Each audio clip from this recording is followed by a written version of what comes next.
All right, so today we're going to be talking about Guild Boss because if we check here, BCM Leaks says that on the 4th we're getting Kyoto Kohono, which this is obvious, and on the same date we should be getting Guild Boss, so that's great. So Kyoto Kohono I've already talked about, it's already been leaked, so that's not really my topic for today. And he says something about real-time PvP, but obviously take it with a pinch of salt because a grain of salt, but to be fair, it's not going to be coming that soon. I mean, KAR still has it in beta, so I don't really get how we get it soon on global. I really hope they would take it out of beta, but whatever, man. So anyway, let's just talk about Guild Boss, talk about how you guys should be kind of preparing, I guess, and just what you guys should be expecting is the main thing, I guess, too. So let's talk about it right now. Let's hop over. And you can see, hey, I've got a new layout because obviously I'm on vacation, so got the vacation set up. So I'm on my phone since my laptop cannot handle BlueStacks. So it is what it is, all right? It is what it is. So the Guild Boss is going to be this one, and you are going to be able to attempt it 3 times a day. So there's a lot of different things that we could talk about. I'm kind of going to explain how the different bosses work. And yeah, so you're able to attempt it 3 times a day, but you're able to clear each one up to 50 times only. And in general, 50 times, you would need what? 150? You would need 50 people in your guild to even clear everything. Could you even get 50 people in a guild? That's the thing.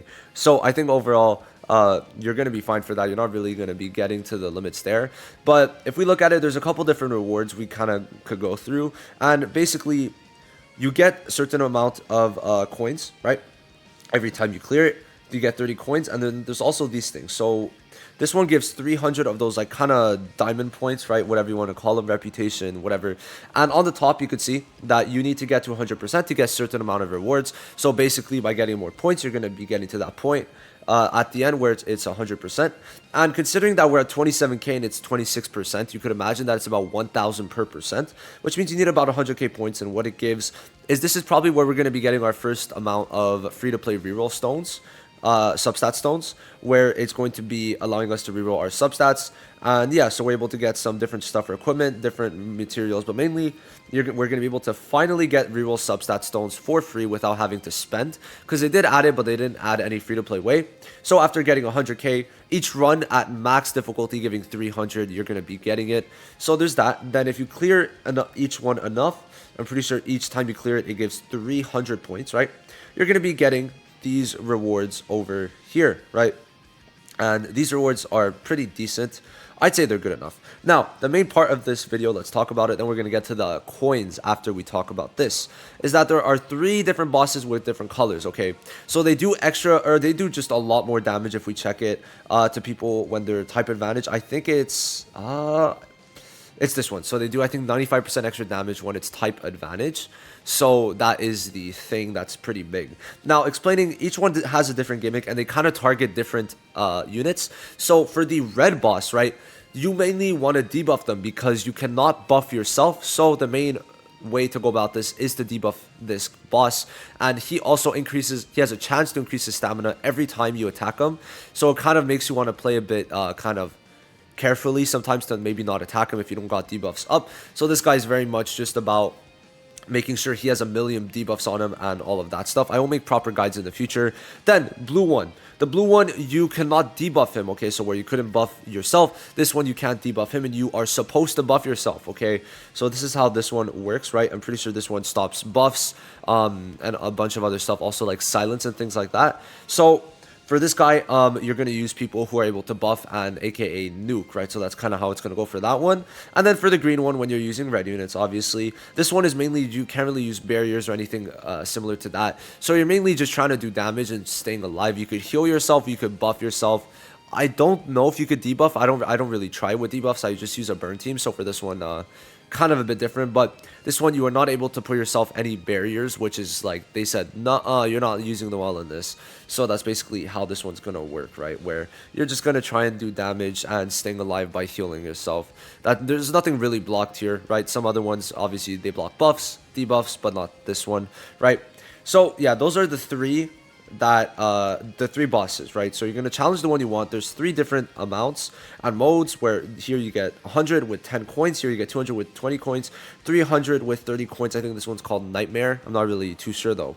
Now, where do I use the coins? Where do I use the coins? So maybe I should probably buy some of these things first, because oof, I need to start playing this game more. Oh, even if I'm on vacation, right? So if we do look at it, right, it's all on the bottom. Okay, so it's all these blue type of coins, right, starting from right here. So this gives some accessory upgrade materials, this gives UR accessories, this one gives a random LR accessory, and then you get a bunch of skill materials. So if we check it out here, for 24 coins, which is 1 run on Nightmare, right, you get 20 skill materials. So this is honestly their way to kind of combat not enough skill materials, because from this, every month you're able to get 100 extra, which is really good.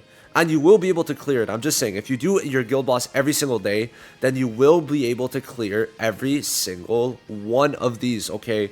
Which is great. So it gives 100 extra normal skills per month, the yellow ones. Then it gives an extra 75 UR, or like red ones. And then it gives an extra 50 of the LR one. So I'd say that in terms of the shop, you do want to definitely focus on the skill upgrade materials, because they are very important. And then at that point, I wouldn't really suggest getting anything else. I'd honestly say just keep like your coins, because I don't know, maybe they'll bring it back every month, maybe they won't, but it's just going to be good to have it, so that every time that the guild boss does come out, you have the coins necessary from the get-go to be able to kind of target it. But overall though, yeah, no, this is a very good type of game mode, and I'm just gonna play one fun run with it, and I'm gonna use my normal team that I use, or just, where is it, all right, so we'll use this team. Why not, right? We'll just put this on and show how exactly it works. But yeah, no, it's all these little guys with different colors, and they all have their little gimmicks, which I find to be pretty cool, right? And I really do think it's quite nice. So HP main, oh, nice. Let's just put speed, I guess. All right, so let's go in. I'll show you guys a bit of gameplay, but I like at least to kind of show you guys a bit how it works, right? So it's gonna be that like they kind of just reuse the background, but overall animations for these guys look pretty cool, and it's something else, right? It is something else. And to be fair, the first time you try to beat it, like me trying to find my own team to beat it was probably one of the most fun times I've had in Black Clover. So I do recommend that. Obviously this is a JP team, so I do recommend for you guys to just, you know, wait, right? Just wait to look at videos, try to come up with your own teams and have fun with it. Obviously now it's getting to be a lot simpler, but yeah, so yeah, okay, we're looking pretty good. This guy also makes his own barrier, so it's really about kind of working your way around that, trying to make sure that you don't get your DPSs killed. And also like stuff like immortality for the green guy is blocked, so you can't be immortal on this one, which is, it makes sense because there's a lot of immortal red units, or there's 2 that I could think of on the top of my head. So yeah, no, this one pretty simple. At this point we're chilling. That the pumpkin's gonna pop, and then it's all gonna be good. We have a bunch of DLTs active too, so yeah, this is all perfect anti-magic activated, so we kind of just win at this point. But yeah, he also, these bosses obviously can't be stunned and all that stuff, but yeah. So this guy is also very annoying in terms of him kind of debuffing us, but there we go. So you will find that it's a lot harder on global, but on JP, this is how it is. That gives 30 coins. You could get 90 coins a day, and if it's out for like, what, 14 days, that's about, unless my calculations are wrong, that's probably like 1360. So you're going to get a lot of coins if you're able to do it on Nightmare every day, but I'm going to guess a lot of you guys will have to do it on hard, the middle difficulty for now. But yeah, I just kind of wanted to look a bit into the guild boss. I don't think I'm missing anything. There's also rankings, I guess. You could see the rankings. Blaze J carrying right now on God, bro. But yeah, I'm done. This is my video for the day. I'll see you guys tomorrow for daily videos, which is weird. I don't know. Doing only one video a day is a bit weird, champ, for me, but it is what it is. I'll have to deal with it.